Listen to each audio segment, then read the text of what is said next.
Good evening and welcome to the first presentation for the 2023-24 season of Avalanche Canada's webinar series. Winter's coming, the snow just came down the hills in Revelstoke about halfway down the mountains, and we're excited to be sharing some great presentations with you this season. My name is Brent Strand and I'm your producer for the evening. Lisa Perizzoli is online and will be the moderator, looking out for your questions in the Q&A box. Thank you for joining us tonight. For 3 years now, we've been presenting a variety of webinars and found that being online means we get to share our avalanche safety messaging with even more of you than before. We're glad you're with us this evening, and we'd love to see you share these webinars with others throughout the winter. They'll be recorded and available online all year round. Our mission is to help educate backcountry users so you can go out and play safe. We want you to know more, go farther, and come home. First off, we'd like to thank and acknowledge the session is being hosted in the territory of the Four Nations, the Sinnix, the Secwepemc, Ktunaxa, and the Silks. As a national organization, we also acknowledge the First Nations, Métis, Inuit nations, whose land we live and recreate on. So before we start tonight's session, we want to thank our sponsors. Avalanche Canada is a nonprofit organization. We rely on government funding, as well as other affiliations and other affiliations out there that support us. We're very grateful for our sponsors being loyal in their support of us and working with us to reach backcountry users this winter. Of important note tonight, Mountain Equipment Company. They have been a longtime sponsor of Avalanche Canada, working with us to keep you safe, including supporting the MEC Avalanche Safety Grant. We're thrilled with their ongoing commitment to avalanche safety. Looking out for some sweet prizes for them later in the webinar, folks. We got a toque, a water bottle, we got an AvCan buff, so stick around till the end because we're going to be handing those out. So a few housekeeping notes. Everybody's muted automatically on the webinar. There's going to be an opportunity for questions. So to do so, you can do the raise hand icon and that'll get you online to give us a verbal question. You can talk to the presenter directly. Those are the best questions. And the other way is to type them in the Q&A box, also found at the bottom of your screen. Please use the Q&A. It's much easier for us to track those questions rather than the chat box, because the chat box, we're going to utilize those to share resources, web links, stuff like that. So tonight, recognizing avalanche terrain and trip preparedness. Do you ever look at terrain and wonder whether you should venture into it? This presentation this evening is going to look at terrain, weather, some snowpack factors you need to understand to make safe decisions in the backcountry. So to talk about that, joining us tonight, we have BC AdventureSmart, who's also going to present on all aspects of trip preparedness. Our first presenter this evening is Colin Garrity. He's been a forecaster for Avalanche Canada for 8 years and leads our field team on the Vancouver Island, which is now in its 3rd season. Having a field team on Vancouver Island helps immensely with collecting data for forecasts as well as sharing in education and outreach events. Our second presenter is Sandra Riches. Since 1992, Sandra has been involved in outdoor recreation management, including time spent as a park ranger and in provincial, national incident prevention. Fast forward to today, Sandra is now entering her 19th year with BC AdventureSmart as the executive director. Sandra collaborates with BC's 78 search and rescue groups, consisting of 3,400 volunteers and industry partners, all helping to reduce the number and severity of incidences in British Columbia and across Canada. So without further ado, I'm going to pass it on to Colin, and I hope you folks enjoy the presentation.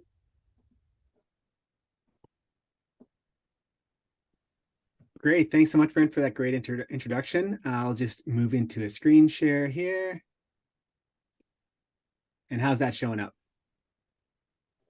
Looks great, Colin. I'll move that bar out of the way, and that should be good. Cool. Okay, good evening, everyone. Thanks so much for joining us for tonight's webinar. I'm stoked to be here with you to talk about a few aspects of avalanche awareness with one key focus, which is recognizing avalanche terrain.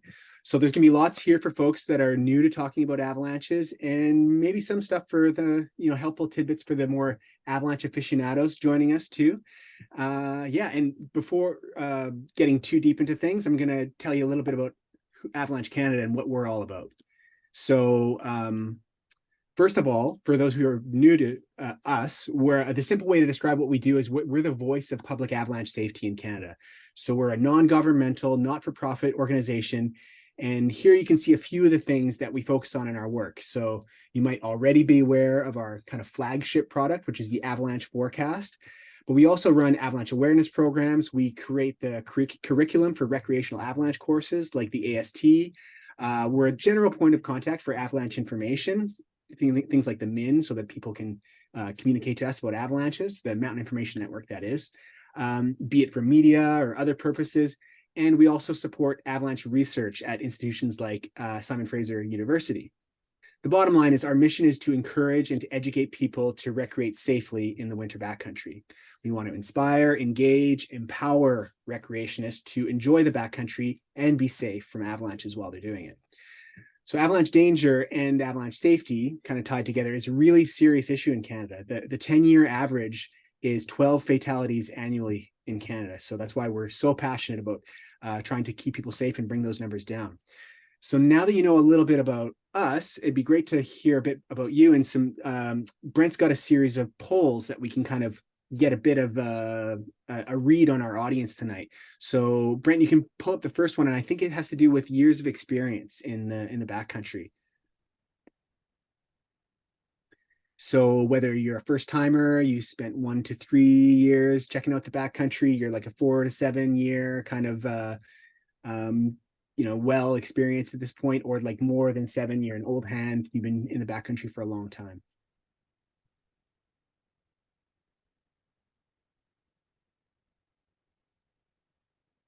Feel free to get those in there. It's all anonymous, so don't worry if it's your first winter. We won't tell.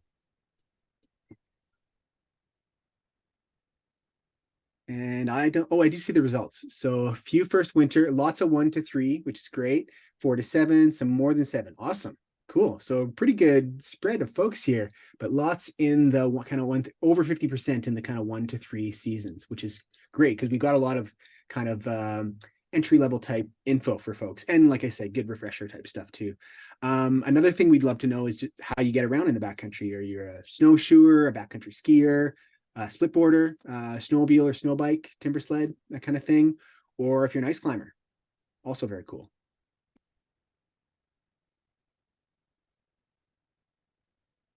Give you a second to get your answers in.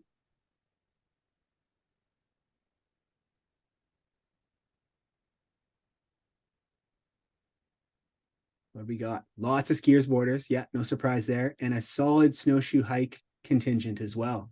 21%. That's substantial. Snowmobilers in there showing up, and we've got 1 of 126 is an ice climber. That's awesome. Welcome to the webinar. Great to have everybody here. And I think one last one is just getting a bit of a read on what level of training folks are at. So if you've have no training, if this is maybe your first exposure to avalanche education, maybe you've done a little bit of reading, taken a workshop or like an avalanche awareness at like a ski resort or something like that. Or maybe you've gotten into the Avalanche Canada training like the AST1, AST2, or even the higher level, the professional level through the CAA, being your operations level 1, level 2, and beyond. Where are we at? Lots of AST1s, great. And a lot, 20% roughly at the little kind of stage. So it's, like I want to say like around 70% is kind of like AST1 and lower, and then AST2, and we've got a few pros in here too. Awesome.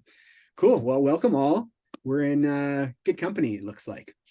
So I'll just move right along.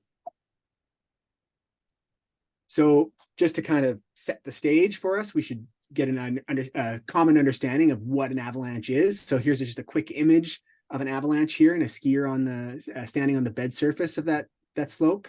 And so the definition of an avalanche is that it occurs when a mass of snow releases from a mountainside and tumbles down a slope.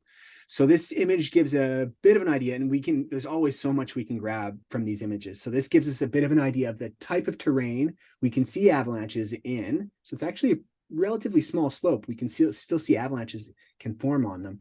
And then as well as the potential consequences of even a relatively small avalanche. I'd probably call this a size 1.5 to 2. And it was probably, if you were standing at the bottom of that slope, capable of burying somebody.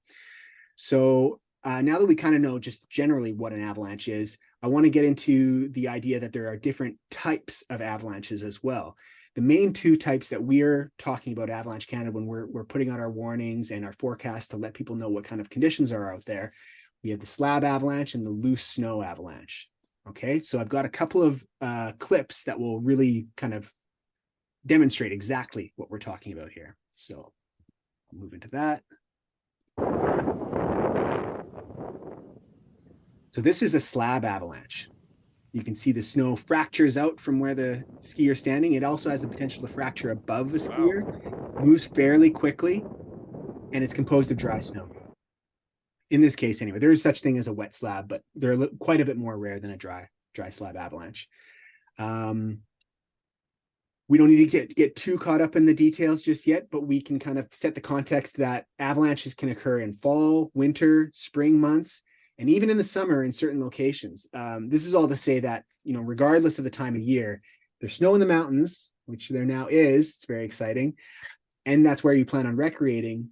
Understanding and managing avalanche danger needs to be a part of your trip plan if you're going into the snowy mountains. Here's a wet avalanche, loose wet, we call this. Both of these were skier triggered, as you can see. This is intentionally triggered to kind of test the slope. Some real differences here from that slab avalanche, right? So obviously composed of wet snow versus dry snow.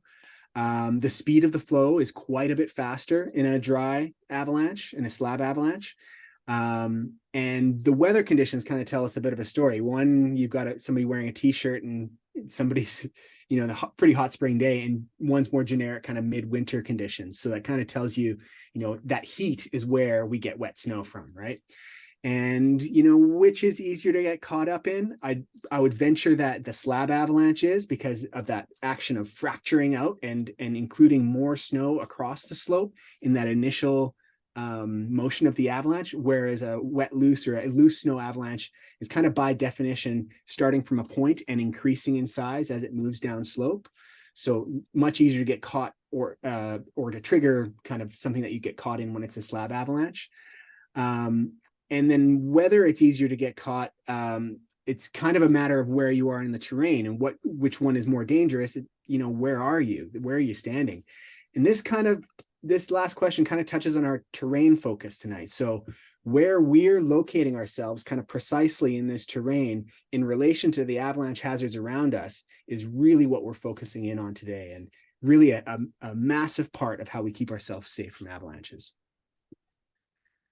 So back to that first image, what we need to form an avalanche. So terrain recognition is primary for us, tonight, but it is part of a bigger picture. In the context of avalanches, terrain only really gains significance when snow and triggers are included in that picture. So when all three of these things are combined, we do have the potential for avalanches. And if there's people or property involved, there's consequences to the avalanche. Those consequences can be deadly, right? So that's why we're here. We want to dig into that.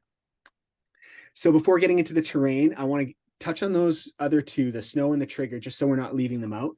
We'll start with snow and the idea that, first of all, before an avalanche can form, we need to have a threshold amount of snow before that can happen. So the amount that creates a threshold for avalanches depends on a few factors, but the most important factor is ground roughness.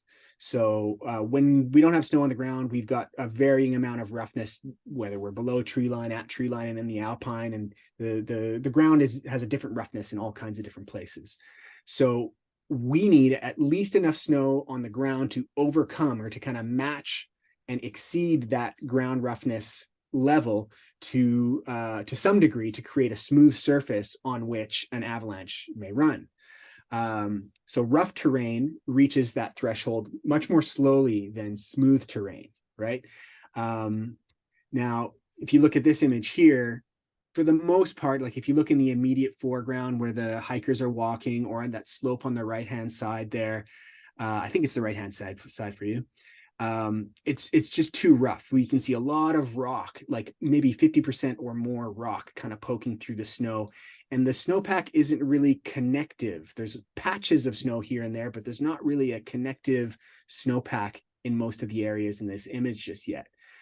So it's really unlikely to be sufficient to form an avalanche that could impact or harm a human. But there is snow,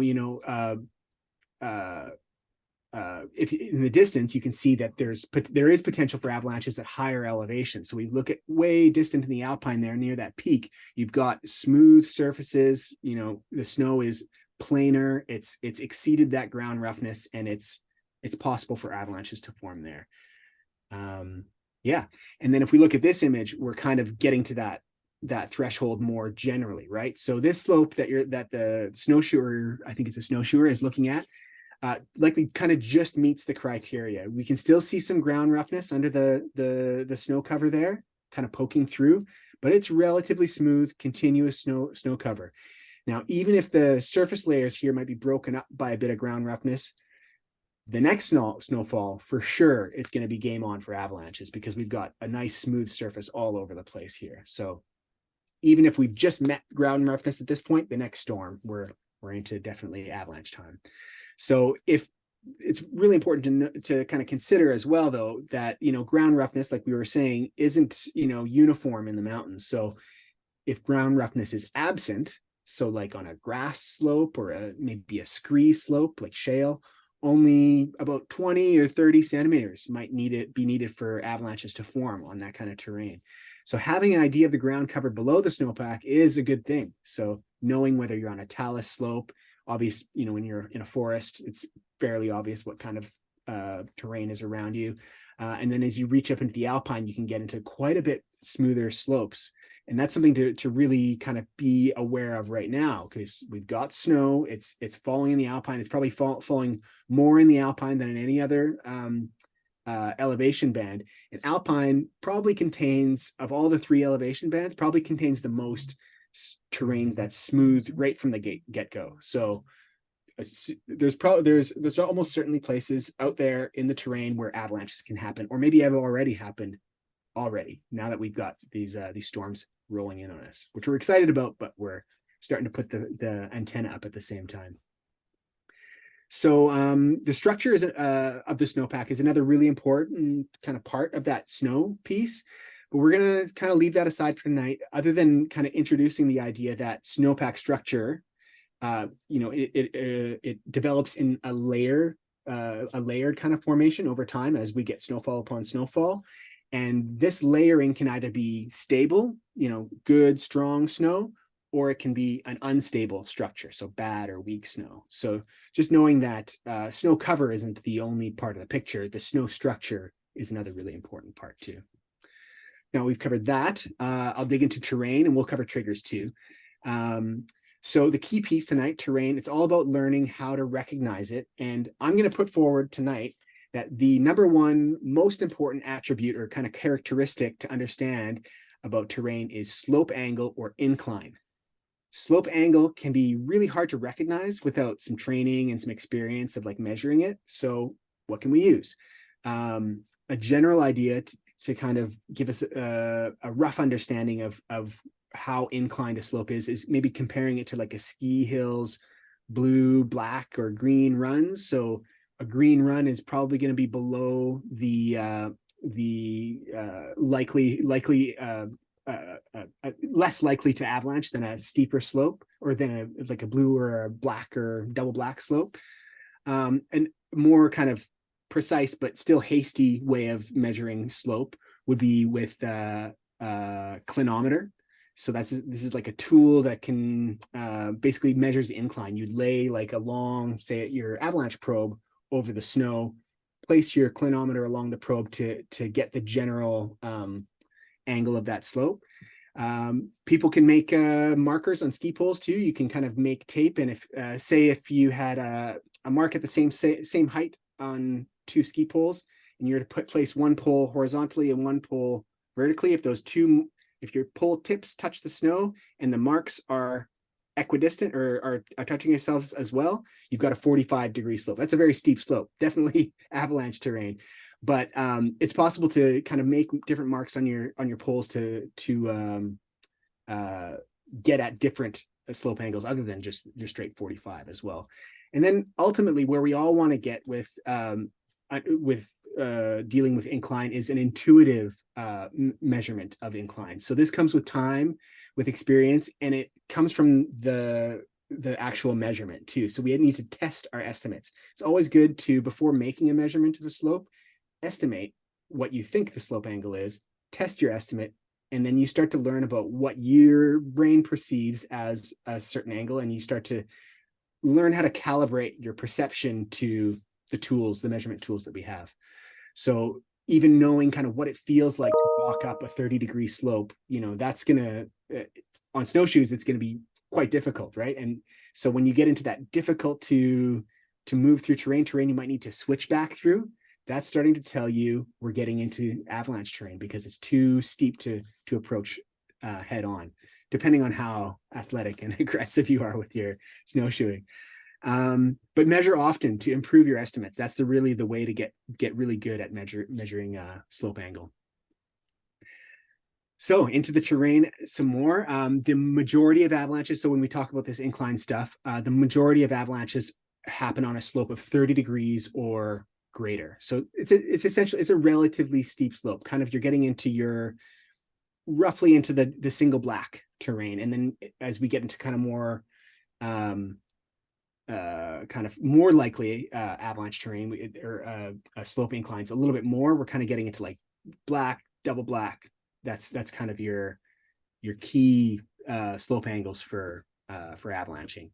And so when we look at this slope, it's obviously too low angle where this person's walking for an avalanche to occur, or at least it might not be obvious, but I can state it because it's definitely well under 30 degrees steepness, but it's not really the whole picture, is it? So we can see that they're kind of in not quite valley bottom, but lower part of, below tree line, it looks like. But if we look around, look in the distance there, you've got some large avalanche paths that have kind of created almost like clear cuts at the bottom of their run out zones. And so it starts to make me wonder, sure, this person's safe in their location here, but from what I can see, but what, and is anybody else wondering what's above them? Are they in an avalanche run out? So there's obviously more to the terrain piece than the terrain you're standing in. It's the terrain that's around you too. So when we get to a certain slope incline, like greater than 45 degrees, the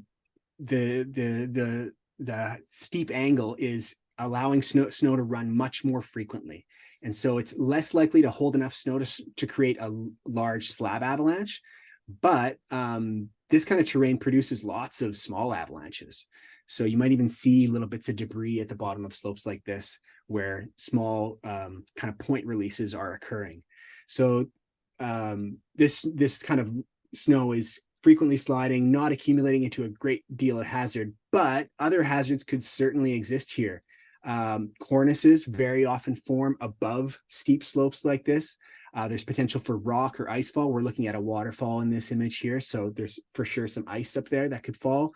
And there's natural sloughs. Even those small avalanches running down this slope could be a problem, especially if you were, like, say, climbing on it, right? So, or if it was to cause an ice fall or cause a rock fall, you get this kind of compounding effect. So those steeper slopes aren't without hazard, but they don't tend to produce those large slab avalanches the way those kind of more steep but not so steep angles. And I'm getting kind of vague with my steepness, so let's get precise here. So below 30 degrees, quite rare and we're talking about slab avalanches here, quite rare. And then 30 to 45 degrees is your kind of sweet spot. It's often been said that 38 degrees is kind of the key slope angle for avalanches. So the farther you get from 38 toward 45 into 30, you get into lower likelihoods. But generally between that 30 and 45, you got you're very much in avalanche terrain, and it's possible to produce avalanches and this stuff. So it doesn't say rare and infrequent, and it doesn't mean that they can't occur. So that's another thing to be aware of. Certain snow will hold on steeper slopes. I'm thinking of like in the coastal mountains when we get kind of heavy, wetter, kind of moist snow that tends to stick to the terrain quite a bit better versus really dry, cold snow that gets blown away more easily, maybe further inland, like toward the Rockies and that kind of thing. But we don't want to characterize too much about the entire province with those ideas, because the weather can be the same in either of those. But it's a general idea. If we look at some of those like steep Alaskan spines, it's amazing what snow will stick to in some parts of the world. Yeah, and so another really important thing to be aware of, we're kind of moving into other terrain characteristics, and this is vegetation. So vegetation is actually a really, it has a lot of connections to all kinds of avalanche concepts. So it has an influence on avalanche, the possibility of avalanche formation. So if you're in really dense trees, it's, and the snowpack is very disconnected and kind of anchored in place by the forest, it's less likely for avalanches to occur. It can have an influence on avalanche consequences. So in sparse trees, like we're looking at in this image here, these trees are too sparse to anchor the snowpack or to really interrupt. You do see a connective snowpack through this image. And if an avalanche were to run in here, there's lots of lumps and bumps for this person to run into on their way down the slope if they were to get caught. Vegetation also really cool, gives us clues about historical avalanche activity. And I don't see this image telling me a story about historical avalanche activity, I don't think. We do have some other images coming up that may do that. Generally, to have enough vegetation that it's inhibiting avalanche formation, generally your canopy is touching. So the trees are tight enough that the canopy is closed, essentially. And this idea could be pretty relevant if you're recreating in some areas that might have been burned after this summer's fires. There was a lot of fires this year, and they've totally changed a lot of terrain out there. They're totally new pieces of terrain where those fires have occurred. They're not forested in the same way. They're more exposed to wind, sun, and more likely to produce or kind of hold a connective snowpack in those areas. And different snow grain kind of problems can form on and persist within the snowpack in those areas. So yeah, weather, vegetation has an influence on how much weather can actually impact a slope in terms of wind, sun, those kinds of things. And those nasty kind of trauma-inducing things are worth considering. And whether or not avalanches cause the damage is worth thinking about too. This is the kind of connective forest cover that I'm talking about that is very likely to inhibit avalanches. So this person's in dense forest, and they're also in pretty flat terrain. So not only does the vegetation break up the kind of the possible size and the uniformity of a potential slab, it also introduces a lot of material, like physical objects on the slope that would impede the flow of an avalanche. So very helpful too.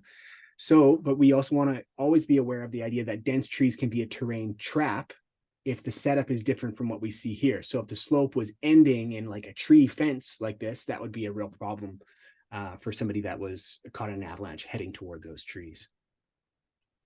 And that last part of the triad there was the trigger.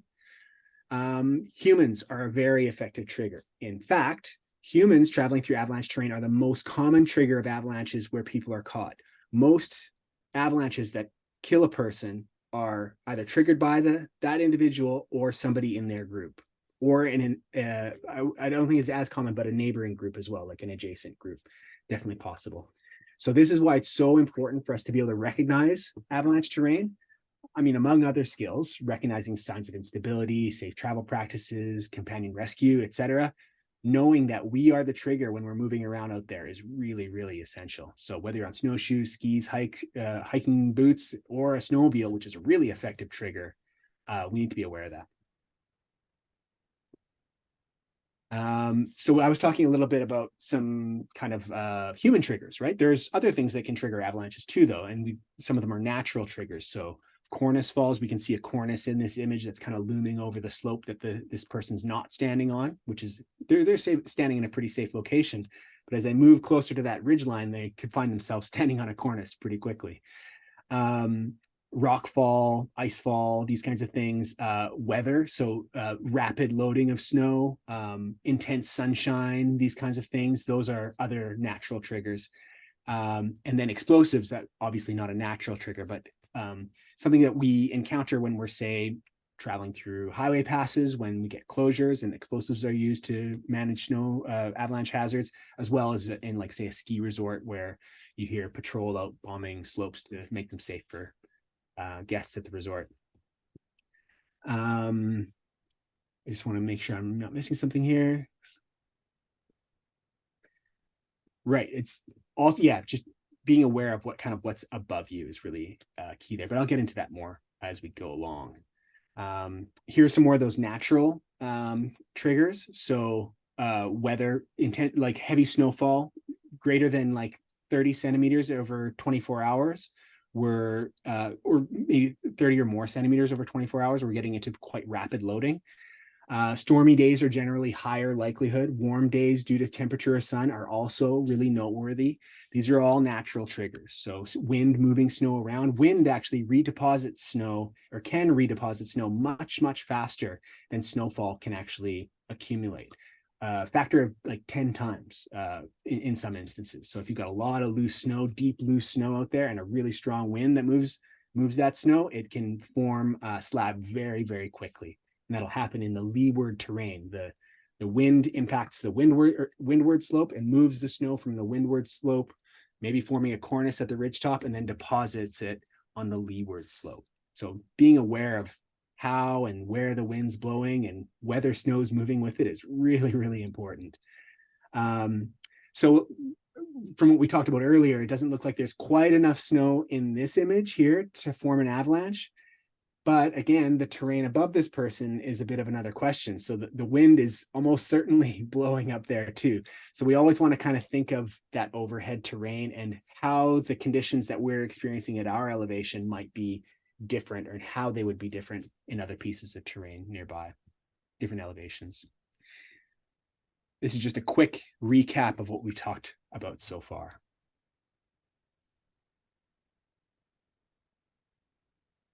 Again, incline, probably the most important thing. Your 45 degree is kind of getting to the top end of the likelihood. And some triggers. Cool. So now some more terrain characteristics, or kind of features that can exist in the terrain. A terrain trap, there's the definition right there. It's a terrain feature that increases the consequences of an avalanche. So, if there's something about the terrain that makes the outcome of an avalanche worse than if that feature wasn't there, that's a terrain trap. So a few examples are like cliffs. So an avalanche, even a small avalanche, could sweep somebody off of a cliff and could have really serious consequences for that reason. Gullies, like this person standing in here, you can see it didn't take very much snow for that kind of deposit to reach this person's kind of waist level. So you can imagine a larger avalanche would very easily bury somebody in a feature like this, bit of a mousetrap. And then trees we talked about, and any kind of like rocks, or kind of really it's ground roughness again that can introduce possibilities for trauma if you're sliding down slope. You can also think of like a sharp finish to a slope, and I've got an example of that here. Sharp finish to a slope, or like a hockey stick type shape, where it kind of encourages the deposit to stop in one location rather than continuing to run down slope. Definitely lends itself to deep burials too. So you can see cliffs are an issue in this one, as well as that kind of hockey stick shape. Crevasse hazards, if you're skiing on or recreating on a glacier, crevasses are definitely a terrain trap to be aware of. Creeks are really important too. So the possibility of a deep burial, again, just like a gully, hypothermia, or even drowning, being carried away by water under snow, really, really important to be aware of the absolute severity of creek hazards, especially in the early season before they're well bridged by a dense and consolidated snowpack, which they most certainly are not right now. So right now, I'm sure creeks are for the most part open, but it won't be long before they're kind of starting to close up, but they won't be properly bridged and will be probably at their greatest level of hazard in kind of the earlier part of the season. And you can see the possibility for, again, a tree fence, kind of what we see here, to be a real problem for somebody if you're carried down through the slope, you're going to be pinballing off of those trees, and won't be nice at all. Another really important way to think about terrain is overhead hazard. So, or overhead terrain. Literally, this is the terrain above you. So when we talk about overhead hazards, we're more specifically referring to terrain above you that contains hazards that have the potential to reach you if they release. So for example, an avalanche run out zone that's threatened by the path above it. But there are other examples of overhead hazards like the cornice we talked about, because cornices can fail naturally. You can see the ones on this slope are just looming, and they're inherently unstable structures. So there's not smaller cornices that kind of don't overhang, you could say, are more stable, but as a cornice forms, it becomes more and more unstable through that formation process. Rockfall, we kind of saw an image earlier that where rockfall could have been an issue, where those snowshoers were walking, or ice.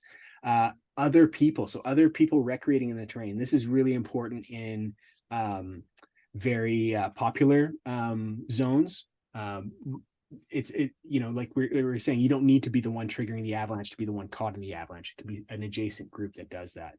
Just want to not miss something here. Making sure, so to deal with overhead hazard, making sure that we're always looking up. Be aware of the slopes that are above you, the possibility for overhead hazards above you. If you don't have great visibility of the terrain around you, you need to look at a map, you need to understand, you need to find ways of looking at terrain before your trip, or simply avoiding terrain with overhead hazard kind of entirely. And looking at those vegetation clues, right? So if you're in an area where,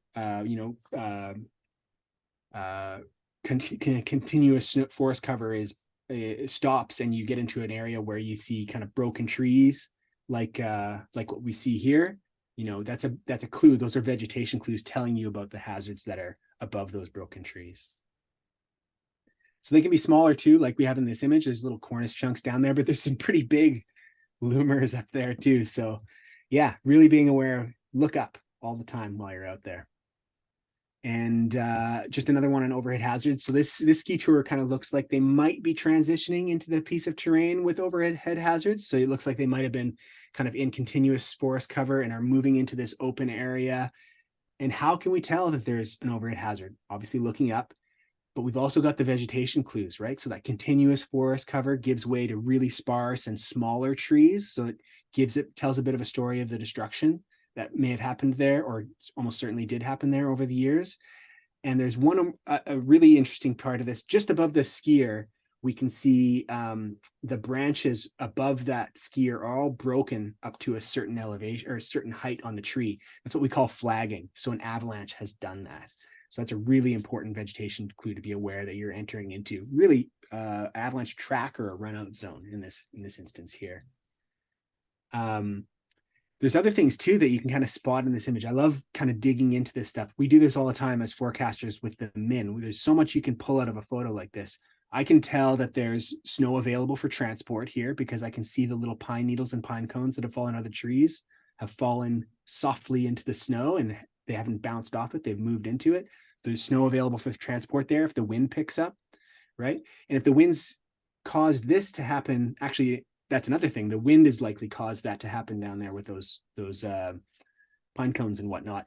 And so if it's happened down there, is the wind going to be less in the alpine? It's probably more, right? So that's where, we need to be extrapolating the conditions around us to the alpine up above us, because it's almost certain that the wind is greater, the availability of snow to transport is greater, and the likelihood of snow having been transported is much greater. So the likelihood of a slab actually already existing up there is much greater. And you're exposed to it. Once you're under it, you're exposed to it. You might not be the one that triggers it, but it might not matter. So, and there could be also forming kind of fragile new cornice growth, that wind moving over the ridge. So always look around you and try to extrapolate what you're observing and think about what's going on up there, especially if you're exposing yourself to slopes. So I want to kind of dig into managing risk in avalanche terrain. There's certain locations where professionals are managing the risk for us. So highways are an example, ski hills are an example, like a mechanized skiing operation, those are examples. But for the rest of the terrain where that professional presence isn't there, we're really on our own. So this slide shows Sunshine Ski Resort on the right-hand side here. Slopes managed by Parks Canada, the Sunshine Road and the Trans-Canada Highway on the left there. and then totally unmanaged backcountry off in the distance, and really up in the kind of the hills on the left as well. Yeah, and so knowing who's in charge of managing the risk in certain areas is really important, and especially when that person is you, right? So as soon as you leave that public road, as soon as you leave that ski resort, you are entering into the backcountry, and you are now in charge of assessing the risk and keeping yourself safe from avalanches. So this is the kind of thing we're avoiding on public roads. We've got professionals out there doing this for us to make sure that hopefully this isn't a member of public looking at this deposit. It's a professional that's caused this avalanche to run down, and they're just assessing a bit of the damage. Yeah, so the Ministry of Transportation and Infrastructure have highways programs. This is really, when you're thinking about recreating places like Kootenay Pass or Glacier National Park, Rogers Pass, or the Coquihalla, these are highway passes, and those roads are managed by parks, or sorry, not by parks and by MOTI. But as soon as you move away from the road, that's not being managed in the same way that the road's being managed, because one's a public thoroughfare and one's a backcountry recreation destination, or just backcountry. And none of these entities have the resources to manage all avalanche slopes across the province or Western Canada or Canada. So to manage this hazard, they're using a few different methods, and these are worth being aware of too, so that we know that, it's important to get your Rogers Pass kind of access permit in place, so that you know when to go. You're not going into avalanche closures while control is going on. And when you see a no stopping sign on the road, that's because it's an avalanche area. You want to move through those. And when you see those engineered structures like those tunnels, those are managing your exposure as well. You look above those tunnels, there are massive avalanche paths above them. But as soon as you leave that road, you're in unmanaged backcountry. Here's another example, or an example of some explosives control. So likely this involves a closure of some type below, it kind of in the runout zone of this avalanche path, because they're almost certainly managing it so that the people who are in that area wouldn't be affected by it. So very important to obey that closure. You'll see signs like this at closures, right? Really important, obey all these signs, because people that don't wind up in trouble. And there's a large number of fatalities that have occurred from people who have left ski area boundaries, sometimes into closed areas that have been physically closed by the patrol, and winding up fatally injured in avalanches or buried or what have you. So ski resorts manage our risk by controlling this terrain prior to opening it to the public. But some areas are permanently closed to the really high risk, and it's not always just from avalanches. There can be cliffs and other things as well. Some of the signs that you might run into at ski area boundaries makes it usually really obvious when you're crossing into the backcountry.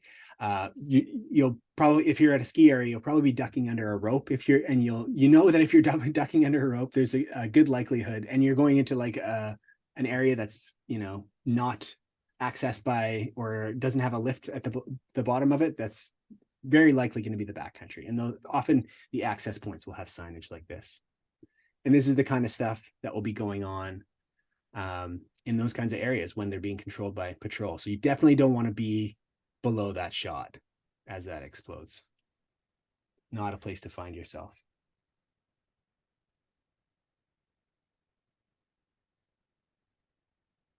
Sometimes the results can be really large too. They can be unexpectedly large. And that's why it's, I can't really say it enough. It's just absolutely critical to obey those closures when they're implemented. So everywhere else is our issue. It's our responsibility for managing where we are and how to effectively reduce our risk. So that's really, it's under our control. We control our exposure to avalanche danger by deciding how we travel and where we travel. So sometimes there's indicators to let us know when we're entering the backcountry, but it's not always there. That signage isn't always there.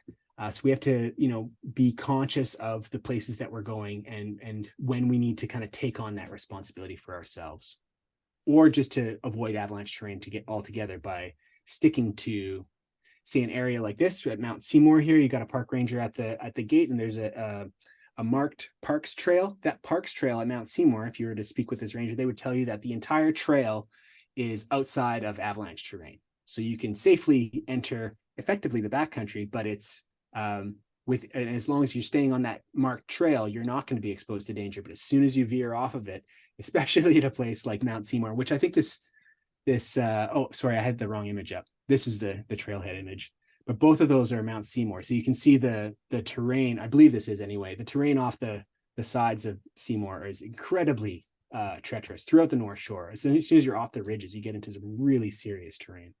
Even if you can see the city lights, it doesn't matter. And sometimes you'll get like a bit of a map that tells you the type of terrain. We have an avalanche terrain evaluation scale, like a rating scale for the severity of avalanche terrain, from simple to challenging to complex terrain. We're going into a bit of an evolution of that system, but right now already at trailheads, you'll find a lot of maps like this that will give you the lowdown on what kind of terrain you're heading into, whether it's simple or complex or somewhere in between. But there's not always a sign. So what do you know, or how do you, evaluate? How do you know if you're entering avalanche terrain when their signs aren't posted to tell you? You can look at that incline, know the terrain above you, look at the vegetation clues, check out a topo map to understand that overhead terrain, and just evaluating the slopes around you at all times. Every step that you take in the backcountry is an evaluation and a decision about the evaluation that you've made. So always moving very purposefully and consciously aware of our surroundings is absolutely key. So this is us, right? We like to travel in areas where the hazard isn't managed by others. So how do we do this? This is actually a kind of an issue now. We don't have somebody else taking care of us. So I'm going to segue a little bit away from terrain now to talk a little bit more kind of about the resources at Avalanche Canada that you can use to for avalanche information and education. So right when you go to avalanche.ca, you'll get to our homepage there, and the map fills your screen. And like I was saying, this is kind of like the flagship product for us, the avalanche forecast. And so now that we have a reasonable understanding of what's needed to form an avalanche, who's responsible for managing the risk, these are some of the resources you can use. So the forecast, hopefully if you've looked at the forecast in years past, it's looked different than it started to look last year. So as of last year, we moved into a flexible forecast region system. So hopefully you tuned into last year's webinar, AvCan's new map and tools. But if you haven't, that webinar is recorded and is posted on our webinars page. So you can dig into that one. It's going to give you all the lowdown on how this flexible forecast system works. But suffice it to say that that's what you're going to see when you go to Avalanche Canada. You're going to type in your location, choose the region, click on the region that your location takes you to. So somebody's typed in Duffy Lake there. It's going to take them to that kind of yellow blob on the southwest corner of BC. And from there, they'll get their avalanche danger ratings for 3 days, the avalanche problems that folks are going to need to manage on the day, that specific day or the following day, depending on when the forecast has been published, and a greater detail too on the snowpack conditions, recent avalanche activity, and amount, like an alpine tree line specific weather forecast. That's really detailing the weather with avalanche conditions in mind. And so these are those kind of the subregions. That's the subregion breakdown that we have at AvCan now. So AvCan, these aren't all our regions because we have the national parks and K country are in there too. But AvCan has 92 subregions now. It obviously doesn't always we've never had 92 forecasts issued, but all those 92 subregions will be included in our forecasts, of which usually there's kind of a dozen or more that tend to get split up and put into kind of discrete regions according to the conditions we encounter. And 90 of those regions of ours are in Western Canada, and we've got 2 forecast sub-regions in Newfoundland. So we're coast to coast. Very cool. Start Here page is a great place to get started, of course, at AvCan. It talks about understanding the forecast, terrain, like we talked about tonight, avalanche conditions, recognition of avalanche conditions, understanding signs of instability. I mentioned that, but I didn't get into it. So it's a really, really important one to understand, signs of instability, and also really great links to tutorials. So that's good stuff. Just to break it up here, it's of course important to know the kind of gear that you need to bring with you when you head out into the terrain, into avalanche terrain. So can anybody tell me, and you can use the raise hand features, ideally what we'll get here, what are the avalanche essentials? What pieces of gear are the avalanche essentials? And hopefully we can get a hand raise and somebody can pipe up and let us know what they think are the avalanche essentials. Yeah, we got a hand raised by Awesome. Maria France. Go ahead, Maria. A transceiver, a probe. Yeah. Almost, you're almost there. What's the last one? Sorry, I slipped. It's a shovel. A It's shovel. okay. Thank you. Thanks for tuning in or piping in. Yeah, so a transceiver is really important, or all these are essential, not important. These are essential to carry with you as you head into avalanche terrain. Ideally, as a transceiver, we've got a modern 3-antenna digital transceiver, ideally with a marking function. So that's a lot of words, but anywhere that's if you go to NEC to talk to them about transceivers, and you say you want it, or almost all of their products are going to fall under that description. So yeah, modern 3-antenna digital marking function. That's kind of what you're looking for. And a probe, it's not a ski pole, it's not a stick of bamboo. It's not like something you whittle off of a tree or something like that. It's an avalanche probe specifically made for this. And the shovel is the same thing. It's built for avalanche rescue. We don't want like a plastic snow shovel or something like that. We want a good, robust, metallic of some manner shovel that you can carry in your pack. Yeah, so these are absolutely essential, and a pack to carry it all in. And I didn't mention kind of recommended gear would include things like a satellite messaging device that kind of you can use like an SOS to send out, like a spot or an inReach, or there's a variety of different, or actually quite a few different Zolios, and I can't remember all the other ones. There's many satellite messengers out there now. That's a recommended. And then another one would be an avalanche airbag is another recommended piece of gear. We wouldn't call them essential. You can tackle backcountry recreation without those, but we do highly encourage people to get into that gear as well. Hey, Colin, I just had a question in the Q&A box just to talk a little bit about the forecast section there. And Sure. They're curious about the accuracy of the northern BC forecast comparative to southern BC. Say, like I think Cumber they're Ridge region compared to Fernie. Yeah, that's a good question. I think they're in pretty good lockstep with each other. This kind of, in terms of accuracy, what it comes down to is for us often is data sparseness. So the greater density of data that we have in an area, the more accurate forecast we tend to be able to produce. And so most of our regions have a pretty reasonable kind of professional data flow that comes from entities like we were talking about, like parks, like highways, heli ski and cat ski operators, ski hills. They subscribe to a platform called the InfoX, the Information Exchange, and we all exchange data with each other on what kind of things we're seeing out there in the mountains. And that allows our forecasters to, instead of a forecaster going out into the mountains and digging one hole, we've got like hundreds of holes being dug all over the province. And most regions have a reasonable kind of layout of professionals out there, but not all of them. We do have some pretty data sparse regions, which are Vancouver Island, Yukon, South Rockies, North Rockies, and the Northwest. But we've managed this data sparseness by creating field teams in each of these regions. So we really have worked hard to overcome that limitation. And in years past, we actually didn't have a Northwest field team. So I think in years past, it was a bit trickier for us to produce a really high confidence forecast. You might have seen lower confidence ratings on the Northwest forecast, particularly the Northwest and kind of inland was quite a bit trickier for us, but there's more operators out there now, and we've got our field teams. So the field teams get, their finger on the pulse of conditions and relay that to our forecast team, and keeps us kind of on as much as we can on kind of at the cutting edge of what's going on with conditions out there.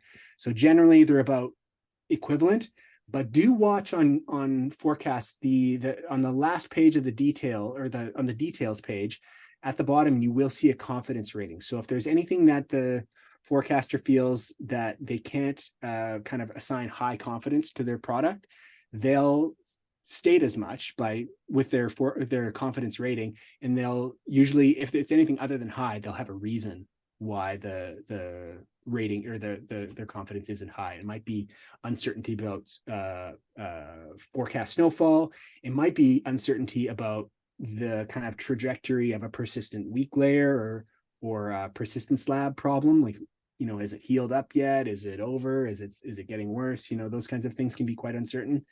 But generally we'll try to convey that, and in a confidence rating, as well as kind of throughout the language of the forecast. Sometimes forecasters will speak quite deterministically about how things are, and then other times you'll get a little bit more probabilistic or more kind of advice-based, how to manage the situation when we don't have quite as high of confidence. But that's a good question. This is the AvSavvy landing page. Really, really cool one. We've got a section here on terrain. I want to say, the Avalanche terrain exposure scale, but there's a lot more in here too. So we covered what is an avalanche, but you'll get some more images and explanations there. Where do avalanches happen? That's talking about the terrain, and some really cool exercises and kind of fun interactive pieces there. A dive into the avalanche forecast and kind of what makes it work. And I think the coolest aspects of the whole AvSavvy is that number 6 there, the daily process. It's a really cool kind of thing we put together to help people understand how to basically take a professional approach to recreational backcountry use. So that daily process really mirrors how professionals approach their days in the backcountry and how they try to keep themselves and their clients safe. So there's no reason we can't use those same lessons to do it for ourselves. And then there's a bunch of other, information on companion rescue and other resources, like the mountain weather forecast and stuff like that. So there's all kinds of great stuff on AvSavvy. Again, like great for beginners, but also for people who are more tuned in for more years of experience. And maybe you'll, have to try a little bit less on those, interactive things. But some of the interactive kind of terrain exercises are actually pretty tricky. So probably a pretty good challenge for pretty much anybody taking them on. I created some of them, so I know there's some tricky ones. There's some easier ones, but there's some tricky ones. So definitely dig into the AvSavvy, highly recommended. And once you've kind of got the gear, you got a basic understanding of how to kind of think about avalanches. You've done your AvSavvy, you've gone through the tutorials, you have some basic movement ability on your skis, board, sled, or snowshoes. This is the time to start thinking about booking your avalanche skills training course. This is real world instruction on how avalanches form, where they form, techniques for trip planning, how to interpret all these resources that I've been talking about, such as the bulletin or the forecast, how to travel safely through terrain, and how to go about companion rescue if your travel isn't working out for you. So it's absolutely, I think, an essential part of your kind of avalanche. Everybody's kind of trajectory in their avalanche education involves taking courses like the avalanche skills training, and then moving, maybe onward into things like the AST2 or the managing avalanche terrain course, which is really cool, and where it's just based on moving through terrain, really applicable to a lot of the things we've talked about here. So definitely get the gear, get the training, get the forecast, and you're good to go. This is what it's all about: analyzing terrain, incline. What is the slope angle? Very, very important. Then those other terrain characteristics, vegetation, overhead hazards, traps, those kinds of things. Remembering about threshold depth for avalanches, which is you are getting there right now. The snowpack is increasing and it's starting to match up with that ground roughness in all kinds of places out there. The more snow we get, the more places it'll be game on. Understanding who's managing the risk. It's in the backcountry, it's you. Getting the gear, the training, and the forecasts you need, and all those other resources at avalanche.ca. And so before moving on to questions, I just want to end on this kind of bit of philosophical note and this is an old quote. It's been stated in very different ways by different people. It's something to ponder between now and your next trip into the mountains. And you may have heard this as, whether it's, snow is the problem, snowpack is the problem, avalanches, conditions are the problem. It's been worded in various ways. But the idea is the same. Professionals even struggle with this every day. Strong terrain choices act as an antidote to some of the most challenging aspects of understanding snow. So snowpack structure, the presence or trend of an avalanche problem, human factors, how we behave in the backcountry, these can all be really tough to really accurately assess, factor in, and weigh into your risk assessment. And this is because they all carry some form of uncertainty of one or another kind. Terrain is one of the very, very few things in our risk assessment that isn't clouded in uncertainty. It's fixed. It's as real as the ground under your feet. It's as real as the mountains around you. And in the uncertain world of avalanche risk management, we really need to make the most of those certainties that we can grasp. So terrain is the ultimate certainty. It's like our kind of silver bullet, our phone a friend, and our physical, not magical, shield that protects us from avalanches when we aren't sure what's what in the rest of that assessment. So the goal is to use the terrain around you to your advantage to stack the odds in your favor. We can move on to questions.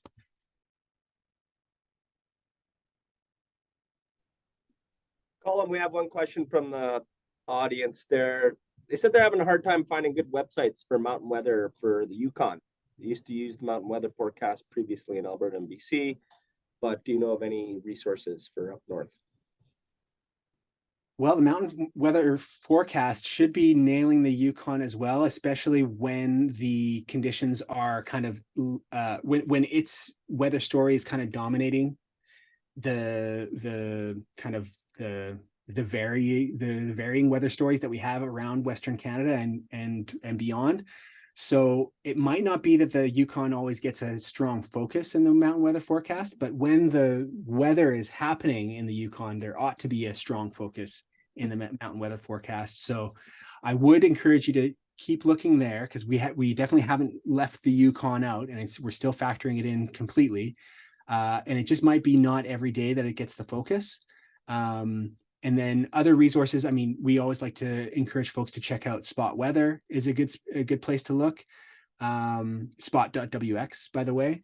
But that's not really like that interpretive stuff that we really love about the mountain weather forecast, where we get that blog and like a lot more kind of like marked up maps and things like that are done by Environment Canada forecasters for us.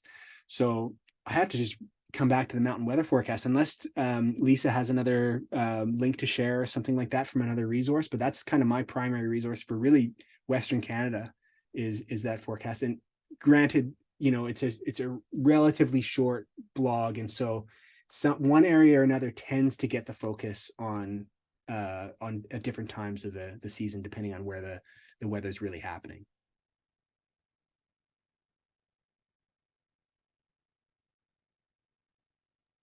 Sorry, Colin. One more question here. How can I take my min reports to the next level? Oh, interesting. Yeah. So we're actually, I want to say that we have some kind of a webinar maybe planned on this front. And I think I want to say Jen or Lisa has something, not this Lisa, but Lisa Larson maybe has something to do with this. Lisa, do you know anything about a min webinar that's kind of being plotted in the background? I don't off the top of my head, but it's certainly something that we have chatted about. I don't believe that we have an actual date for it yet. Yeah. Okay, yeah. So I think we've got something coming up that will deal with this, but I think I don't want to also just like totally slough your answer or your question off. So a few things to think about for me, or for really in the kind of as you seek out your Avalanche education, you're going to come across this idea of information classes. So we've got class 1, class 2, and class 3 information. So class 1 is the most important information. It's the most impactful. It's the most helpful. It tells us the most about conditions. This is Avalanche information. So that goes kind of front and center, right up top in your kind of your relay of conditions. Secondary are snowpack or second class information. So understanding the layering and the structure and the strength, relative strength of the layering in the snowpack is kind of your number 2 most important thing. And then your probably third most important thing is weather information. So that kind of tells us where that snowpack might be heading in the future. And it's important, but maybe not as important as those other 2 pieces. And then photos that tell the story of what you're seeing are great. So I love, like, if I can get photos, because we do a lot of minning too, because I'm on the Vancouver Island field team, and we're always looking to take our mins to the next level too. So trying to kind of capture those concepts in our report and in our images is kind of a goal of ours. So if we can get a fracture line to happen or to show up, like say shooting cracks from a ski, that's a great min image that tells us so much. If we can get an image that shows us the kind of the structure of the snowpack, we'll often like mark these up with like in kind of post-production, we'll make a little bit of like a line showing different aspects of the snowpack structure. That's a bit kind of maybe onerous for a public user, but you're certainly welcome to do that kind of thing too, where kind of show in like a wall of the snowpack where you're finding different layers would be really, I think that would be a pretty next level min. And then if you can kind of show the weather conditions in your images too. So if you're seeing snow blowing, try to get an image of snow moving. If you're getting really strong sunshine, try to show the glint on the wet snow of the surface, or even your ski penetration in the surface tells us about how much snow might be available for transport. Kind of cluing into those kinds of things, and images that kind of help us understand those conditions are really helpful. So an image like this, I can see snow in the trees, so it hasn't been very warm recently, so that I can tell, right? Things like that is kind of the direction I would go in. But yeah, thinking about those information classes and Avalanche information being the kind of number 1, and everything kind of following from there, and then just kind of trying to find ways to convey the conditions through imagery is really great, because that's great for I think forecasters and the general public too. So yeah, really appreciate your minning. The Mountain Information Network, for anybody who's not familiar with the acronym MIN, it's the MIN, or the Mountain Information Network. Really encourage folks to make those reports. And another next level for the MIN is to try, we want, it doesn't take professional language to create a professional style report. So we don't need like test abbreviations, things like CTM or ECTP and things like that. Those are quite be fairly obscure for folks who aren't aware of those kinds of tests. So saying we had a moderate sudden result on our compression test, that's something that the general public can read as well. Professionals have just as easy a time reading that too. And really those abbreviations were made so that we could write that stuff in our field books, which is a very small piece of paper. It wasn't made so that we can make communication clearer. So feel free to just throw those acronyms right out and just speak plain English for the general public. It's much appreciated.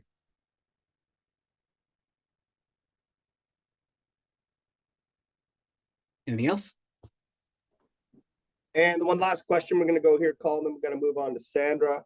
What are those best apps out there for viewing slope angles before heading out into the terrain? I know we got FatMap's a good one, and CalTopo, and I know there's a few more there. A couple are escaping me right now. Yeah, I took the words right out of my mouth. I love FatMap personally, just because of the 3D imagery. I think is, at least on mobile, the 3D imagery on FatMap is just kind of beats everybody else's.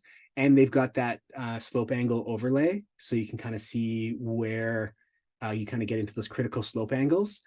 So that's a good one. And if you're going to like a popular recreation area, take a look at the trip planner on AvCan to make sure that it doesn't, or to see whether or not there's an 8s rating for the area, because there's that avalanche terrain evaluation scale, because those you might not, you'll get not only slope angle, but just the actual terrain rating for various pieces of terrain, which can be really valuable too. So check that out. FatMap is kind of where I go. I'm not a CalTopo user, so I don't necessarily go there. Gaia has these kinds of overlays as well, but I find that Gaia GPS tends to work a little bit better on desktop than it does on mobile in terms of like imagery and things like that, where FatMap, the imagery on mobile is just excellent. But I use Gaia, I kind of use them differently. I use Gaia for more my trip planning, kind of my big picture thinking and setting routes and stuff like that. I find it really good for that, for tracking my movement through terrain, that kind of stuff. And then when I'm kind of in the terrain and I'm like, where's that glade I was looking for? Or where's that cliff that I don't want to go off of? That's where I might kind of zoom in on FatMap and try to locate various kind of micro features, because the imagery is that good. Cool. Well, if that's all, we can hand it off to Sandra. Thanks so much, everybody. Really appreciate your attention and your stoke and enthusiasm for this season. Hope everybody has a great and safe one. Thanks, Colin. That was great. It was great to be reminded of so many things that, I've sat with AvCan and done this for a few years in a row, and it's always refreshing to have a refresher, actually. If I could have access to the screen share, that would be great. It says right now I cannot share while the other participant is, but maybe Colin just needed to get out of there, and I'll try again. You might be able to now. I turned mine off. Thanks. Thank you. Colin covers some awesome ground, and it really gives you a good foundation to springboard into our section here about trip planning and preparedness. Mine's a different angle ever so slightly, but before I jump into that, I'd just like to thank Avalanche Canada for the invitation again to join you as the representative for BC AdventureSmart, which falls under the BC Search and Rescue Association's umbrella. I'm really grateful to be here. It's awesome to collaborate again with our industry cousins, AvCan, and we're all roughly the same age. The programs are, by the way, almost 20 years old, both Avalanche Canada and BC AdventureSmart, and excited next year to be celebrating that anniversary. Grateful to be joining you tonight from the traditional territory of the Coast Salish people, specifically the Tsleil-Waututh First Nation. I love the outdoors just as much as you are. So to me, fall is a time to get ready and nest and think about what's coming, and to join you on these wonderful sessions. So let's jump right in. As Colin started off with some awesome information, I'm going to take a little bit of a different angle and share some information about how you can be considerate of your safety, but I also have an ulterior motive. I'm here on behalf of the 3,400 search and rescue volunteers that are with the BC Search and Rescue Association. And your consideration for your safety is being really considerate of all of those members with search and rescue. So let's kick it off with what we call our trifecta. If you've followed us before or heard about us ever, you've probably heard us talk about trip planning, training, taking the essentials. I'll jump into each one. And this is just a brief overview. We have a whole program specifically on these 3 T's and what to do in an emergency. I'll get through it tonight easily, simply, and you can digest it, no problem. And we can expand on that at any point in time. So don't hesitate to toss questions in, ask me at the end, or DM us later as well. It's really essential to think about what you need to do before you go. And Colin really hit the nail on the head well. That's his area of expertise. And knowing that avalanche forecast is critical. It's a key point to it. Planning your travel route and navigation, and really knowing the terrain and the conditions, which Colin also referenced, and checking that weather in fine detail. It's not just a matter of looking out the window or on the simple apps on our phone. Really check different times of the weather systems that might be rolling through. Colin mentioned the importance of wind and that loading of snow and how that affects our travel and movement throughout the backcountry and in that winter terrain. And leaving it all, tying it off with a nice bow, leaving it all with a really comprehensive trip plan with a trusted contact. That keyword in that sentence to me is trusted. You've made communication with this person. You've set this up, you've had this conversation, you've asked them if they don't mind being your contact, and then they know what to do. So don't just pick someone randomly and think they know what to do. Have that conversation pre-outing and really make sure they know what to do when you don't return on time. And then what steps do they follow to make contact with you? And if they can't, what are the next steps for them? It's a detailed conversation. Before I jump on to the next piece, I have a little poll for you as well, Brent, if you don't mind pulling up that first poll. And it talks about user groups. I'm really quite curious who you think the user groups out there are, mainly in the wintertime, that are requesting search and rescue. Like I said, we've got 3,400 volunteers, and there's some user groups in the winter that are more of the primary user group that are calling search and rescue. So do you think it's snowmobilers and backcountry skiers?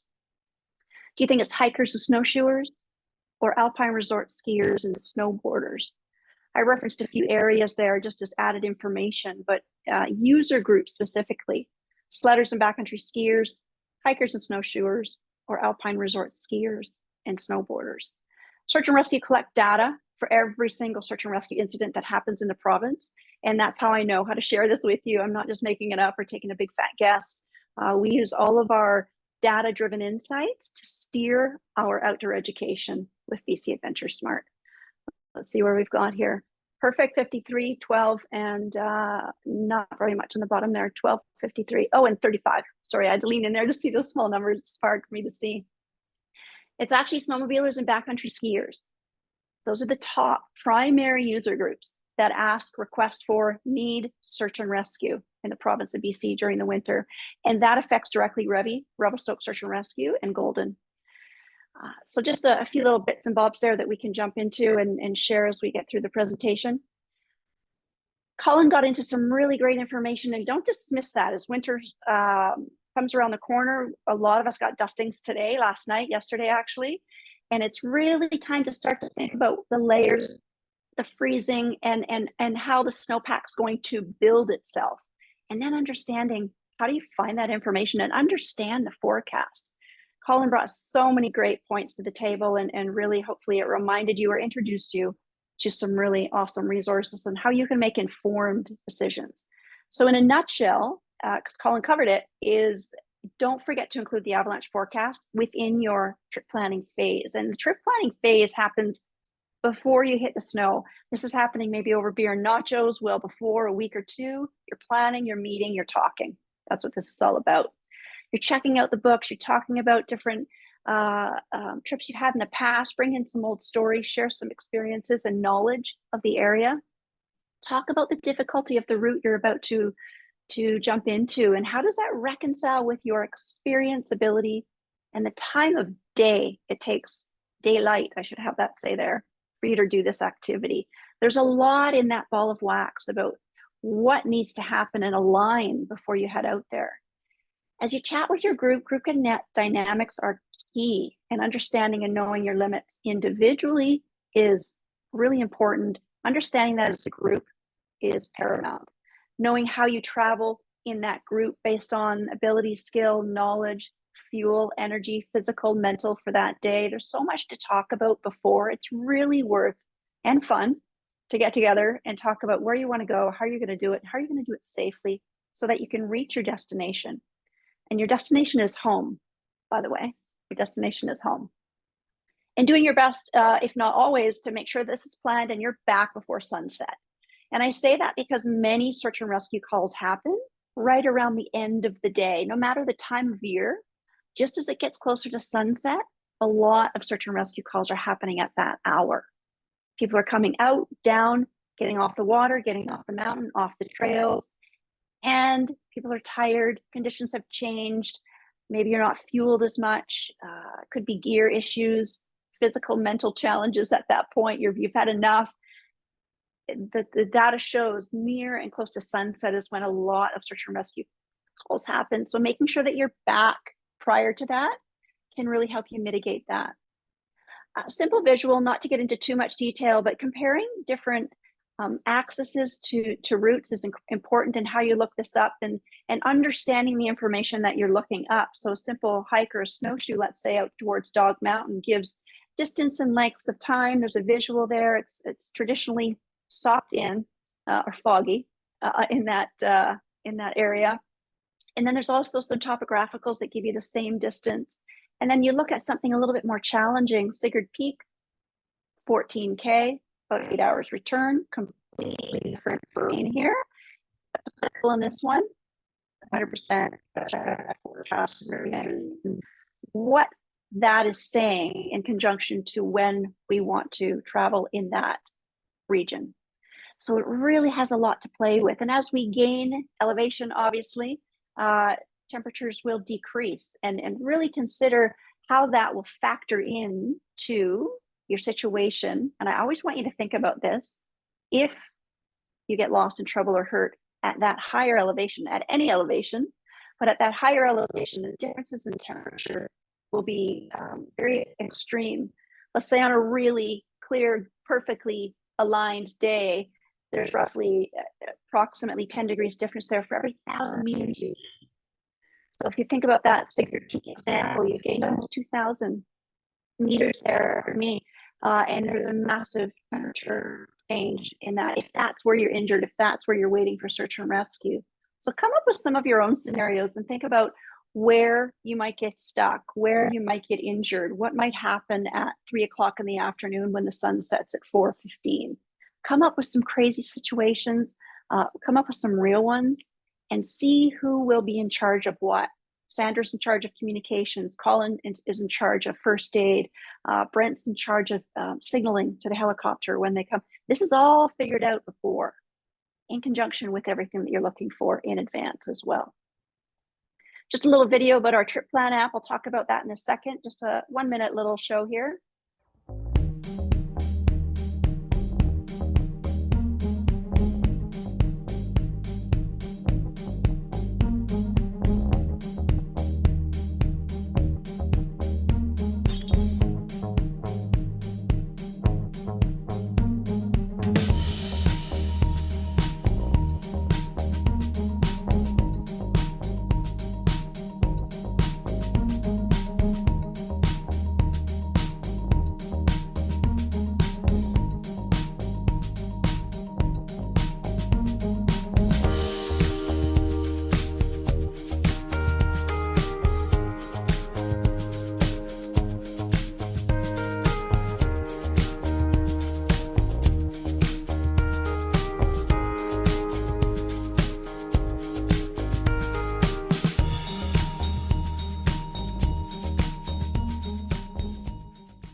If you haven't already downloaded our trip plan app, I suggest you do. It's free of charge to anyone in Canada. There's a QR code if you want to scan over it right now tonight. And it gives you a really great tool, easy to use, super convenient, really makes it a quick process to file a trip plan with your trusted emergency contact. And then you can just send that to those people every time you head out. You've had that conversation, you've identified who they are as your emergency contact. And then you can just file those trip plans as you go throughout the season. I've created a few in my app, one for mountain biking, popular activity I do quite a bit, skiing, snowmobiling, hiking, and I just go in and edit each one to the date and the time and who I'm going with. So I don't have to create a brand new one every time. I just tweak it. My emergency contact or contacts usually stay the same. And then I'm able to just tweak them a little bit, and then I can fire it off email or text. And they then have that in case I'm not back in time, and they can call 911, report the emergency, and they have all of this to transfer over to police, who is the tasking agency on all search and rescue calls. And then it's shared with search and rescue.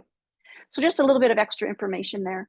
Brent, if you don't mind pulling up the next poll, I'd love to ask the audience another question here as we scoot along. This one is about the top 3 reasons for search and rescue. If you've heard us talk about this before, you might know the answer. What are the top 3 reasons for search and rescue in British Columbia? Is it poor equipment, no lights, no trip plan, getting lost, lack of daylight, separating from a group, injury, getting lost or disoriented, and exceeding abilities? There's quite a few good options in there. I'm just curious what you think the top 3 would be. And again, this is all data driven. In British Columbia, there are 1,500 search and rescue calls every year currently. And every single one of those calls is entered into our provincial data management system. And it allows me to pull up really helpful information like this, which helps me steer, again, our messaging. Wonderful. Most of you know the answer to that one. It is injury is the number one, getting lost and disoriented, and exceeding abilities. Those are the top 3 reasons. So if you can think about those 3 and how you would manage them, mitigate them, assess them, you can be ahead of the game. It's a really great way to think about how you could prepare for those injuries, getting lost and disoriented, or exceeding your abilities. Those are great pre-trip planning group chats to have over those nachos and beer. Just a thought anyway. We're going to jump into training for a second, and we'll move through this session. We've divided it into a few sections here. There's more, there's no question. You know, activity specific skills can be, like Colin mentioned, AST, physical fitness training. I like to squeak in mental fitness training there, mental training. It happens sometimes when we're doing physical fitness, getting through scenarios, good or bad, builds resilience, helps us make decisions. So it's tied in quite strongly there. Navigation and route finding, that ties into the second most common reason for search and rescue, getting lost and disoriented. So if you know how to navigate, you can mitigate that. Wilderness first aid training, obviously a big one, and rescue and emergency training. Colin had a question too for you. How many people have taken training? Where's your level of training in avalanche awareness, snow safety, AST levels as well? We do an introduction too. We're very basic, but it's a really awesome collection of information that's been gathered by search and rescue members and subject matter experts to provide what we know could help reduce the number and severity of search and rescue calls in BC and throughout the country, actually. Colin mentioned essentials. I'm going to skim through these, but there's a few that are essential, and there's some sports season and sport specific that one of your audience members jumped in and spoke about so nicely. Here's the list of the basics. This is the foundation of your pack. Fits nicely all together in the little red bag that goes in your pack with a few extras in there. Colin did talk about communications, spot, inReach, Zoleo. Those are some great suggestions. And don't forget that I know we'll all take our phone. I don't doubt you won't, but that's your secondary means of communication. Your primary means of communication is that spot, Zoleo, inReach. Your secondary is your cell phone. If it can be used, awesome, it will. Awesome, great. Search and rescue will use it as well. But don't go into your adventures this winter thinking that that's your sole means of communication. This is definitely not. Or that it's your primary, because it's definitely not your primary. Just a little extra bit there. Sport specific, your audience member answered that as well. So to Colin, the basics always stay the same. The top left stay the same. This is just one example. And there's more gear than this, but it's just a little visual. The transceiver, shovel, probe are essential during the winter. So we've got your basics and then those 3 extra, and knowing how to use them is critical. I can go out and buy all this stuff, and if I don't know how to use it, it's not so great. As we talk about emergencies, and I finish off with a few slides, this is a big one because you can follow the 3 T's and understand the trifecta of outdoor safety, but emergencies happen. I mentioned 1,500 times a year in BC. The search and rescue volunteers are responding. And not all the time do subjects, those that need help, know what to do in the emergency. So it's really, really key. So stop, think, observe, plan. This is a big one, and make sure you're in a safe location. You know, you're not on a cornice or under a cornice or on a steep spire or near swift water, you know, fast running creeks. You're not in these areas. You're making sure you're in safe areas. There's no question about that, and how important that is to make sure. So you're stopping really allows you to gather your thoughts. You're going to think about your situation in quite a bit of detail. This goes back to your trip planning, your pre-adventure conversations. Observe for safety and hazards. Check in with your group. See who's going to take care of those roles that we talked about. And then you get to go into action. Put on those extra layers, eat that food, and think about your situation in that area. The layering of your clothing is going to play a huge role throughout your activity, especially in an emergency, though, that it's warm and dry and synthetic, definitely not cotton, and that you understand and know how to build and maintain safely, depending on the season, a fire, and you can build that shelter that will really provide you that situation of comfort physically and mentally. I know calls over the years have happened and subjects and their groups have had to stay overnight, build snow caves, build a fire, take care of their subject, their friend who's injured, because for some reason search and rescue can't get to them until daylight. So the average call for search and rescue is about 6 hours. And remember, I said a lot of calls come in near the end of the day, and that makes a big difference if then you're having to spend some time in the dark. How can you signal for help? There's so many ways. I want you to think as contrasting as possible, as big as possible, loud as possible, visually. How can they hear you? How will you communicate with them? This is a really important one, how you're going to communicate without technology here. Think about how you'll communicate. This is a good example. Someone stamped SOS in the snow, easy to spot from the helicopter, and a really great visual. My last poll is coming up and then I'm almost concluding here, but Brent, if you could pull up the last one, it's all about, let me see, after you've called help for 911, should you keep moving and try to find your own way out? I think I already gave you the answer to this one. Stay put, build shelter, keep warm and dry, and signal for help when search and rescue arrives. Stay put for about an hour, and then move downhill until you can reach a road or a facility. I'm 99% sure I think I just gave you the answer to this one right before I asked you the question. But nonetheless, it's a great reminder. Actually, it's not bad timing because I told you about it, then we got to remind each other all about it. Staying put is key. We actually have a children's program called Hug a Tree and Survive, and it talks about this messaging in a really simple format to kids kindergarten to grade 6. And if they get separated from their family, what should they do? Stay put and hug a tree. Same applies to adults. We don't want you to move. Search and rescue does not want you to move. We need you. They need you to stay. What that does is it allows them to locate you faster based on your location that you left in your trip plan. And it also really does and will reduce the severity of your search and rescue call, which is actually still success for search and rescue. Less severity is very successful. There's no special number for search and rescue, not for me, not for you, not for anyone. It's 911. Call as soon as possible. You're going to ask for police, as I mentioned earlier, the tasking agency for all search and rescue calls is police. Then they task out the local search and rescue group. And there's that little friendly reminder to stay put, please. There's no charge for search and rescue, no matter the reason. If you consciously ducked a rope that said, do not enter, closed, you will not be charged for search and rescue. Search and rescue believe they don't want to charge anyone ever for that, no matter the reason that the call has happened. And they don't want any hesitation that someone might be charged. If it's me calling for my son, or if it's the subject calling for themselves, they just want to alleviate that feeling, knowledge, thinking that I might be charged for this. And that will hesitate that person from making that phone call and delay. So we don't want delay.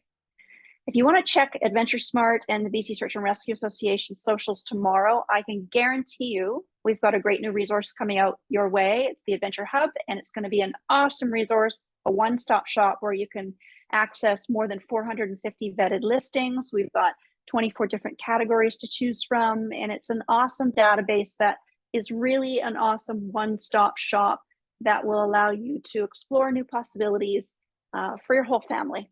It's going to be a great day tomorrow. So that's just a little plug to join us and find us tomorrow out there.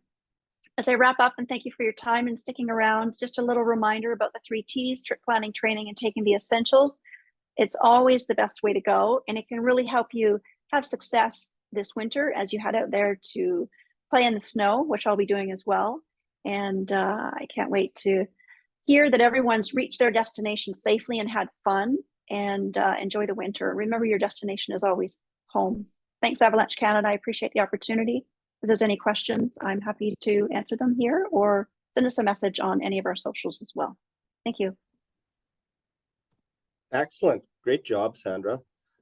We do have a couple people inquiring about the trip planning app on the Android. It says it's only available for an older version comparative to their phone's version. Do you know if they're going to be updating that app in the next little while on the online? They will. And if that person wants to send me a direct email, I can put you in touch with the webmaster if I can answer the questions directly myself. But the short answer is yes. And I'm really good at long answers, but we don't have time for that now. Email Sandra stoked.riches@bcsara.com, or DM us on Instagram if you like, and that's another way to reach us as well. But happy to help you, and we'll definitely get it sorted. Awesome. Thank you, Sandra. Yeah, we just dropped her email address in the chat box there, folks. If you want to reach Sandra and inquire about that version for your Android, she can probably get you hooked up. And yeah, I think any other questions out there? Anybody want to drop it in the chat box or the Q&A?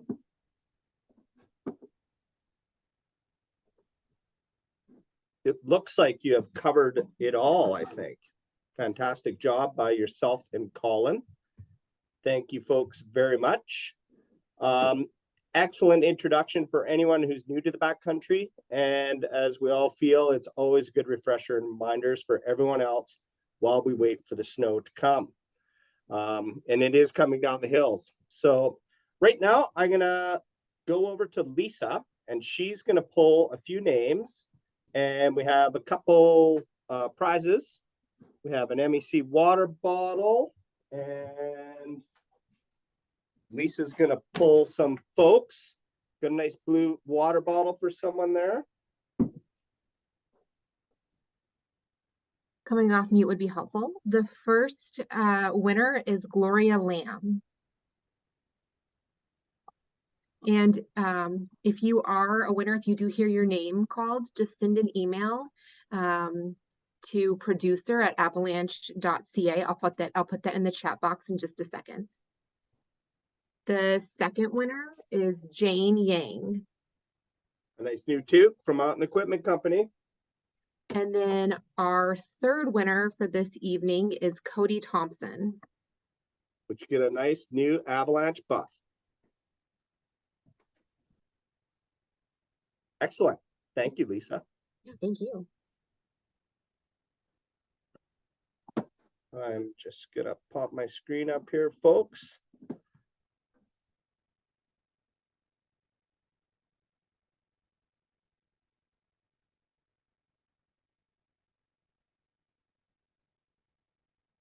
Thanks everybody for coming out tonight. We really appreciate it. There's many resources on our website. Avalanche Canada, it's the one-stop shop. I can't tell you enough information on there to plan your trips, plan your outings, do all your homework before you get out there, before you get outside, before you get in trouble. There's there's weather, there's avalanche information, there's tutorials, there's webinars from the past 2 years, there's forecaster blogs. It goes on and on and on. Colin mentioned the Abby Savvy online tutorial. It's fantastic. It was just rebuilt a couple years ago. It is a really good piece of work that they've done, and it's really informational. If you have no backcountry knowledge or experience, that's the first place to start. We always want you to get your AST1 if you're getting out in the backcountry as your minimal amount of training out there, folks. So we super appreciate your interest in avalanche safety, and I'm glad you all hung around here tonight.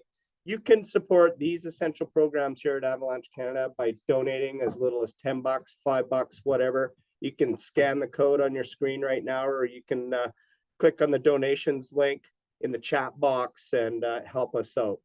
Our next webinar, November 8th, Stoke Your Approach. Registration is required. This is a presentation mainly headed towards snowmobilers, but it's be good for every audience. It's talking about how to have a train mindset and how you would approach terrain in the backcountry and keep your heads about you, like the checks and balances that you need to be thinking of when you're out there, when you're having a good time and the powder's flowing and you're having a fun time and your brain tends to get away with you on you. I'd really like to thank everyone for coming out, showing up and your interest in avalanche safety. Thank you again for joining us tonight, and I hope everybody has a fantastic, safe winter. Go out there and have fun, and we hope you all make it home at the end of the day. Thanks again.